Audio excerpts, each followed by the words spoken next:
Hi hello welcome back to Chandana blogs. ಇವತ್ತು ನಾವು ಧರ್ಮಸ್ಥಳಕ್ಕೆ ಹೋಗ್ತಾ ಇದ್ದೀವಿ. ನಾವು ಏನೋ ಒಂದು ಹರಕೆ ಇತ್ತು, ಅದನ್ನು ತೀರಿಸೋಣ ಅಂತ ಅಂದ್ಬಿಟ್ಟು ಧರ್ಮಸ್ಥಳಕ್ಕೆ ಹೋದೋ. 4:30 ಬಸ್ ಹತ್ತಿದ್ದು. ಅಲ್ಲಿ ಟ್ರಾಫಿಕ್ ಆಗ್ಬಿಟ್ಟು ತುಂಬ ಲೇಟ್ ಆಗಿಬಿಡ್ತು. 9 ಗಂಟೆ ಆಯಿತು ಹೋಗೋಷ್ಟೊತ್ತಿಗೆ. ನಾವು ಹೋಗಿದ ತಕ್ಷಣ ಅಲ್ಲಿ ಫಸ್ಟು ಪ್ರಸಾದ ತಿಂದ್ಕೊಂಡು ಅಲ್ಲಿ ರೂಮ್ ಮಾಡೋದ ಅಂತ ಅಂದ್ಬಿಟ್ಟು ಹೋದೋ. ಅದರಲ್ಲಿ ರೂಮೇ ಸಿಗಲಿಲ್ಲ. ಮಳೆ ಅಲ್ವಾ ಫ್ರೆಂಡ್ಸ್, ಅದಕ್ಕೆ ನಮಗೆ ರೂಮ್ ಸಿಗಲಿಲ್ಲ. ಅಲ್ಲಿ ಎಲ್ಲರೂ ಆಲ್ರೆಡಿ ಬುಕ್ ಮಾಡಿಬಿಟ್ಟಿದ್ರು. ಹಾಗಿದ್ರು ಕ್ಯೂನಲ್ಲಿ ನಿಂತ್ಕೊಂಡು ನಾಳೆ ಬೆಳಿಗ್ಗೆಗಾದರೂ ತಗೊಳ್ಳೋದ ಅಂತ ಅಂದರೆ 200 ಜನ ಕ್ಯೂನಲ್ಲಿ ನಿಂತಿರೋದು. ಆ ಕ್ಯೂ ಅಲ್ಲಿ ನಾವು ನಿಂತ್ಕೊಂಡು ರೂಮ ಬುಕ್ ಮಾಡೋಷ್ಟೊತ್ತಿಗೆ 3 ಅವರ್ ಆಗ್ತಿತ್ತು. ಆಲ್ರೆಡಿ 10-11 ಗಂಟೆ ಆಗಿತ್ತು. ಇನ್ನೇನು 3 ಅವರ್ ಅಂದರೆ ಅಲ್ಲೇ ಟೈಮಿಂಗ್ಸ್ ಹೋಗುತ್ತೆ ಅಂದ್ಬಿಟ್ಟು ಅಲ್ಲೇ ದೇವಸ್ಥಾನದ ಮುಂದೆ ಒಂದು ಮಂಟಪ ಇದೆ, ಅಲ್ಲೇ ನೈಟೆಲ್ಲ ಕಳೆಯೋದ ಅಂತ ಅಂದ್ಬಿಟ್ಟು ಅಲ್ಲೇ ಕೂತ್ಕೊಂಡಿದ್ದೋ. ಅಲ್ಲೇ ಚಾಪೆ ಸಿಕ್ತು, 20 ರೂಪಾಯಿಗೊಂದು ಚಾಪೆ ಕೊಡ್ತಾರೆ. ಆ ಚಾಪೆ ತಗೊಬಂದು ಅಲ್ಲೇ ಹಾಸ್ಕೊಂಡು ಮಲ್ಕೊಳ್ಳೋದ ಅಂದ್ಬಿಟ್ಟು ಕೂತಿದ್ದೋ. ಅಲ್ಲೊಂದು ನಾಯಿ ಐತೆ ನೋಡಿ ಫ್ರೆಂಡ್ಸ್, ಅದು ತುಂಬ ಕ್ವಾಟ್ಲೆ ಕೊಡ್ತಿತ್ತು. ಎಲ್ಲರ ಹತ್ರನೂ ಹೋಗೋದು ಮಲ್ಕೊಳ್ಳೋದು ತೊಂದರೆ ಕೊಡ್ತಾಯಿತ್ತು. ಅದರಲ್ಲಂತೂ ಮಳೆ ಸಿಕ್ಕಾಪಟ್ಟೆ ಮಳೆ ಬಂದ್ಬಿಡ್ತು. ಅಲ್ಲಿ ಮಲ್ಕೊಳಕ್ಕಾಗ್ತಿಲ್ಲ, ಎಲ್ಲ ಎರ್ಚ್ಲು ಹೊಡಿತೈತೆ. ಎಲ್ಲ ಹಿಂದೆ ಹೋಗ್ತಾಯಿದ್ರು, ಹಿಂದೆ ಹೋಗೋಣ ಅಂತ ಅಂದರೆ ಅಲ್ಲಿ ಜಾಗನೇ ಇರಲಿಲ್ಲ. ಹೇಗೋ ಅಲ್ಲೇ ಕೂತ್ಕೊಂಡು ಟೈಮ್ ಕಳೆದು ಎಲ್ಲರೂ ಮಲಗಿದ್ರು. ನನಗಂತೂ ನಿದ್ದೆನೇ ಬರಲಿಲ್ಲ.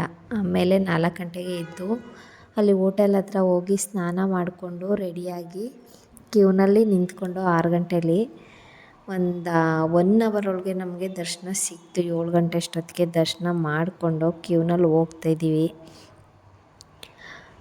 ಒಟ್ಟಿನಲ್ಲಿ ಅಷ್ಟು ಜನ ಇರಲಿಲ್ಲ, ಅಂದರೆ ಬೆಳಗ್ಗೆ ಟೈಮ್ ಅನಿಸುತ್ತೆ, ಅದಕ್ಕೆ ಜನ ಇರಲಿಲ್ಲ. ಲಾಸ್ಟ್ ಟೈಮ್ ಹೋಗಿದ್ದಾಗ ತುಂಬ ಕ್ಯೂ ಇತ್ತು. ನಾವು 12 ಗಂಟೆ ಕ್ಯೂನಲ್ಲಿ ನಿಂತ್ಕೊಂಡವರು ಸಂಜೆ 6 ಗಂಟೆಗೆ ದರ್ಶನ ಸಿಕ್ಕಿರೋದು ನಮಗೆ. ಅದಕ್ಕೆ ಈ ಸಲ ಬೆಳಿಗ್ಗೆನೇ ಹೋಗಿದ್ದೋ. ಆಗಿದ್ರೂ ಅಲ್ಲಿ ಲೈನಲ್ಲಿ ನಿಂತಿದ್ದೀವಿ ನೋಡಿ. ಈ ಮಳೆ ಎಷ್ಟೊಂದು ಅಂದರೆ ಸಿಕ್ಕಾಪಟ್ಟೆ ಮಳೆ. ಇವಾಗಂತೂ ಹೋಗೋಕ್ಕಾಗ್ತಿರ್ಲಿಲ್ಲ. ನಾವು ಹೆಂಗೋ ಹೋಗಿದ್ದು ಒಳ್ಳೆಯದಾಯಿತು. ದರ್ಶನ ಮಾಡಿಕೊಂಡು ಬಂದು ಹೊರಗಡೆ ಫೋಟೋಸು ಸ್ವಲ್ಪ ವೀಡಿಯೋಸ್ ಮಾಡಿಕೊಂಡು ಅಲ್ಲೇ ಲಗೇಜ್ ಹಾಕಿದ್ವಲ್ಲ, ಅಲ್ಲೇ ಲಗೇಜು ಮತ್ತು ಸ್ಲಿಪ್ಪರ್ ತಗೊಂಡು ಬಂದು ಊಟ ಕೊಡೋದು 10:30 ಮೇಲೆ ಅಂತ ಅಂದರು. ಅದಕ್ಕೆ ಅಲ್ಲೇ ಹೋಟೆಲ್ ಹತ್ರ ತಿಂಡಿ ತಿಂದ್ಕೊಂಡು ಇನ್ನೇನು ಹೋಗಬೇಕು ಅನ್ನೋಷ್ಟೊತ್ತಿಗೆ ಮಳೆ ಸ್ಟಾರ್ಟ್ ಆಗಿಬಿಡ್ತು ಗೈಸಲ್ಲಿ. ಅದಕ್ಕೆ ಅಲ್ಲೇ ಸ್ವಲ್ಪ ಹೊತ್ತು ಕೂತಿದ್ದು. ಬಸ್ ಸ್ಟ್ಯಾಂಡ್ಗೆ ಹೋಗಿ ಅಲ್ಲಿಂದ ಬಸ್ ಹತ್ಕೊಂಡು ಬಂದೋ. ಬೇಗ 12 ಗಂಟೆ ಅಷ್ಟೊತ್ತಿಗೆ ಸಕಲೇಶಪುರ ತಲುಪಿದೋ. ಇನ್ನೂ ಟೈಮ್ ಇತ್ತಲ್ಲ ಅಂತ ಅಂದ್ಬಿಟ್ಟು ಬೆಟ್ಟದ ಭೈರವೇಶ್ವರ ದೇವಸ್ಥಾನಕ್ಕೆ ಹೋಗೋದ ಅಂತ ಅಂದ್ಬಿಟ್ಟು ಹೋದೋ. ಸಿಕ್ಕಾಪಟ್ಟೆ ಮಳೆ. ಆಮೇಲೆ ನಮ್ಮ ಹತ್ರ ರೈನ್ ಕೋಟು ಇರಲಿಲ್ಲ. ಆಮೇಲೆ ಅಲ್ಲೇ ರೈನ್ ಕೋಟು ತಗೊಂಡು ಹೋದೋ.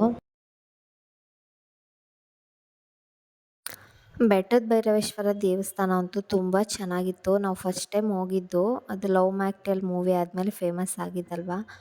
ನಾವು ಹೋಗಿ ಎಲ್ಲ ನೋಡ್ಕೊಂಡು ವೀಡಿಯೋ ಫೋಟೋಸ್ ತೊಗೊಂಡು ಬಂದು.